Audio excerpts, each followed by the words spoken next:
भगवान मेरी नैया उस पार लगा देना। अब तक तो निभाया है, आगे भी निभा लेना। हरे कृष्ण, राधे राधे। स्वागत है आपका एक बार फिर मेरे चैनल द रिलीजियस लाइफ में। कान्हा जी की कृपा आप पर और आपके परिवार पर हमेशा बनी रहे। दोस्तों, आज के इस वीडियो में आप सुनेंगे माघ मास के महात्म का 9वां अध्याय। 9वें अध्याय की कथा में यमदूत विकुंडल को धर्म और अधर्म के बारे में समझाता है। तो 9वां अध्याय शुरू करने से पहले आपसे अनुरोध है कि अगर अभी तक आपने मेरे चैनल को सब्सक्राइब नहीं किया है तो कृपया मेरे चैनल को सब्सक्राइब कर लें। आज की कथा अच्छी लगे तो लाइक जरूर करें और कमेंट में हरे कृष्ण लिखना बिल्कुल भी ना भूलें। तो चलिए अब हम सुनते हैं माघ मास के महात्म का 9वां अध्याय। यमदूत बोला, हे वैश्य, मध्याह्न काल में आया हुआ अतिथि, चाहे वह मूर्ख, पंडित, वेद पाठी या पापी कोई भी क्यों ना हो, ब्रह्मा के समान होता है। रास्ता से थके हुए ब्राह्मण अथवा भूखे प्यासे अपरिचित बटोही का जो अन्न जल के दान से तृप्त करता है, वह गृहस्थ बहुत समय तक ब्रह्मलोक में निवास करता है। मध्याह्न या सायंकाल के समय जिनके घर पर आया हुआ अतिथि निराश नहीं लौटता, वे कभी यमलोक में नहीं जाते। नहीं नहीं शब्द के सुनने के साथ लौटा हुआ अतिथि गृहस्थ के जन्म भर के इकट्ठे किए हुए पुण्यों को अपने साथ ले जाता है। अतिथि सत्कार के बराबर कोई दूसरी संपत्ति, बंधु, धन, धर्म आदि हितकारी नहीं है। हे वैश्य, अतिथि सत्कार के प्रभाव से जो राजा तथा मुनि लोग ब्रह्मलोक को गए हैं, उनका आज तक पतन नहीं हुआ है। हे वैश्य, अन्न दान करने वाला दैदीप्यमान विमान का उपभोग कर अमृत पान करता है तथा स्वर्ग के सुख भोग कर पृथ्वी पर उत्तम कुल में जन्म लेता है और धर्मात्मा राजा होकर चिरायु तथा नष्ट न होने वाले वंश को प्राप्त करता है। क्योंकि अन्न में ही सबके प्राण रहने से अन्न दान करने वाले को प्राणदाता कहा गया है। हे वैश्यवर, जब केसरी ध्वज राजा स्वर्ग से निपतित हुआ, तब वैवस्वत देव ने दयापूर्वक उससे कहा कि हे राजन, कर्म भूमि मृत्युलोक में जाकर यदि तुम फिर से स्वर्ग के इच्छुक हो तो अन्नदान अवश्य करना। हे वैश्य, यह बात मैंने स्पष्ट धर्मराज के मुख से सुनी है। ग्रीष्म ऋतु में जल, हेमंत ऋतु में ईंधन देने वाले तथा सदैव अन्न दान करने वाले यमराज के दुखों को नहीं पाते।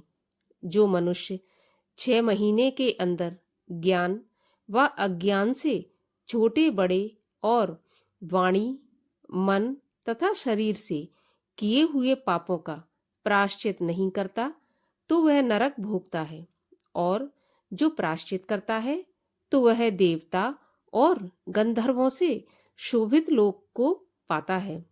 हे वैश्य, जो मनुष्य वेद माता गायत्री या दूसरे वैदिक मंत्रों को जपते हैं और नित्य सुबह शाम अग्नि में हवन करते हैं, ऐसे ब्राह्मण अक्षय गति को प्राप्त होते हैं।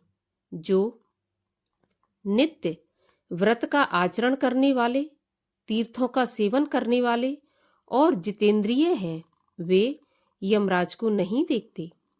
नरक से बचने वाले को पराय अन्न की अभिरुचि छोड़ देनी चाहिए, क्योंकि जो जिसका अन्न खाता है वह उसका पाप खाता है। हे वैश्य, जो मनुष्य नित्य प्रति प्रातः काल स्नान करता है, उसके बाहरी तथा भीतरी सभी पाप नष्ट हो जाते हैं और वह नरक में नहीं जाता। जो लोग स्नान किए बिना भोजन करते हैं वे सदैव मल खाने वाले होते हैं। जो नित्य स्नान नहीं करते उनके पितृ तथा देवता उनसे विमुख हो जाते हैं और वह नरक भोग कर नीच जाति का तथा चांडाल आदि योनि में जन्म लेते हैं। जो लोग माघ मास में पर्व के दिन जल में स्नान करते हैं वे न तो बुरी गति पाते हैं और न बुरी योनि में जन्म लेते हैं। उनके बुरे सपने भी और दुष्ट चिंताएं भी सदैव निष्फल हो जाती हैं। हे वैश्य, प्रातः स्नान से शुद्ध होकर मनुष्य माघ महीने में तिल, तिल पात्र और तिल कमल का दान करने से यमलोक में नहीं जाते। हे विकुंडल, पृथ्वी, सोना, गौ इत्यादि 16 महादान हैं। इनका दान करने वाला मनुष्य स्वर्ग लोक से नहीं लौटता। बुद्धिमान लोग पुण्यतिथियों में व्यतिपात और संक्रांति के दिन स्नान करके यदि कुछ भी दान करते हैं तो वह बुरी गति में नहीं पड़ते और संसार में गरीब कुल में पैदा नहीं होते। हे वैश्यवर, सत्यवादी, मौनी, मधुरभाषी, अक्रोधी, क्षमाशील, नीतिमान, अनिंदक, प्राणियों पर दया करने वाला, दूसरों के पापों को छुपाने वाला, पराये गुणों का वर्णन करने वाला, दूसरे के धन को न चाहने वाला, इस तरह के लोग नरक नहीं भोगते। दूसरों की बुराई करने वाला, पापी तथा उनका साथ देने वाला, खोटे व कठोर वचन बोलने वाला, परोपकार न मानने वाला, ऐसे लोगों की तीर्थ सेवन और तप से पापों की मुक्ति नहीं होती। ये लोग बहुत समय तक नरक भोगते हैं। जितेंद्रिय और जिताहारी पृथ्वी के सब तीर्थों में स्नान करने से यमलोक में नहीं जाते। तीर्थ में न पाप करें न किसी की जीविका करें। तीर्थ में दान लेना और धर्म की बिक्री करना भी छोड़ दें, क्योंकि तीर्थ में किए गए पाप बड़ी कठिनता से दूर होते हैं। ऐसा पाप करने वाला मनुष्य नरक का गामी होता है। इसी के साथ माघ मास के महात्म के 9वें अध्याय की कथा समाप्त होती है। 10वें अध्याय की कथा सुनने के लिए चैनल को जरूर सब्सक्राइब करें और बेल आइकन को प्रेस कर लें।